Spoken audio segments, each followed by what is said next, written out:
നടൻ വിനീത് ശ്രീനിവാസിന് വേണ്ടി social media ഒന്നടങ്കം അന്വേഷിച്ച ആ അനുഗ്രഹീത ഗായകൻ കൊല്ലം കടക്കൽ സ്വദേശി മുഹമ്മദ് ആയിരുന്നു. പ്രജോദ് കടക്കൽ എന്ന പത്രപ്രവർത്തകൻ മുഹമ്മദിന്റെ ലൈവ് വീഡിയോ ഫേസ്ബുക്കിൽ ഷെയർ ചെയ്തതോടെയായിരുന്നു വൈറലായത്. പിന്നെ ഈ ഗായകനെ തേടി വിനീത് ശ്രീനിവാസനും രംഗത്ത് വന്നതോടെ അന്വേഷണവുമായി സമൂഹമാധ്യമം ഒന്നടങ്കം ഇറങ്ങുകയായിരുന്നു. വനിതാ ഓൺലൈൻ വാർത്ത പ്രസിദ്ധീകരിച്ചതിന് പിന്നാലെ കമന്റ് ബോക്സിലെത്തി നിരവധി പേർ അദ്ദേഹത്തിന്റെ പേരും ഫോൺ നമ്പറും ഷെയർ ചെയ്തു. ഇതോടെയാണ് ദിവസം നീണ്ടുനിന്ന അന്വേഷണത്തിന് പരിസമാപ്തിയായത്. സിനിമാ കഥ പോലെ ട്വിസ്റ്റ് നിറഞ്ഞതാണ് 68-കാരൻ മുഹമ്മദിന്റെ ജീവിതകഥയും. 28 വർഷത്തോളം ചുമട്ടുതൊഴിലാളിയായിരുന്നു. കൊല്ലം ജില്ലയിലെ അഞ്ജലിയിലായിരുന്നു ജോലി നോക്കിയത്.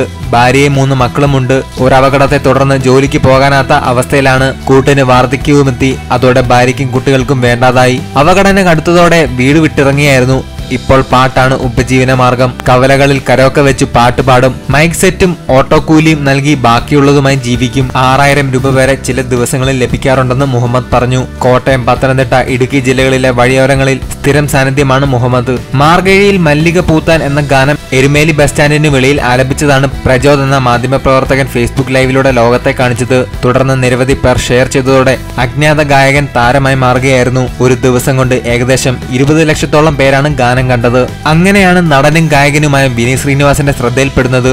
ഈ കലാകാരനെ കുറിച്ച് എന്തെങ്കിലും വിവരം ലഭിക്കുന്നവർ അറിയിക്കണമെന്ന കുറിപ്പോടെ വിനീത് ഷെയർ ചെയ്തു. മുൻപും ഇദ്ദേഹത്തിന്റെ ഗാനം ആരോ റെക്കോർഡ് ചെയ്തു യൂട്യൂബിൽ പോസ്റ്റ് ചെയ്തിരുന്നു. 10,000-ൽ പരം പാട്ടുകളാണ് മുഹമ്മദ് ഹൃദയസ്ഥമാക്കിയിട്ടുള്ളത്.